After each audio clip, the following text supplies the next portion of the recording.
Мы знаем, кто кампанию очернения начал. К сожалению, времена непростые в Гагаузии. К сожалению, арестован Башкан Гагаузии, Евгений Агуцул. И наша партия вчера высказалась по этому поводу. Да, мы осудили и мы очень озабочены, что арестован Башкан Гагаузии. И надеемся на правильное правосудие, что этот процесс закончится и мы вернемся к нормальной жизни. Но при этом я хочу отметить, что эта грязь льется сегодня с господина Ведутенко, который долгое время обслуживал политика Ирину Влах, будучи Башканом Гагаузии. Значит, он ведет порталы, те, которых появилась в первую очередь эта грязь. Это Гагаузинфо, Гагаузия 24. И сегодня он работает на Евгении Агуцул, на исполком Гагаузии. И мы понимаем, откуда ветер подул. Ведутенко, который сегодня работает и сидит у нас в исполкоме на 3-м этаже, то сегодня это получается, что руководство в Гагаузии начало нас очернять.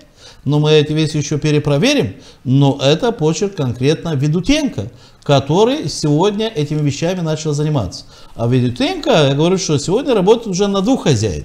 И на исполком Гагаузии во главе с Агуцул, и на Ирину Влах.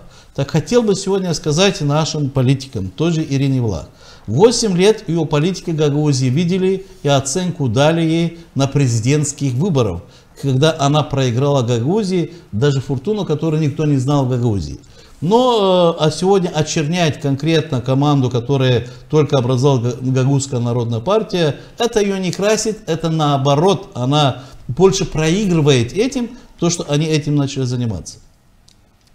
Господину Ведутенко я хочу сегодня обратиться и сказать, что это человек, который не житель Гагаузии, это наемник-журналист, который Ирина Влах наняла и высоко оплачивала для того, чтобы он поливал грязью, очернял всех политиков Гагаузии.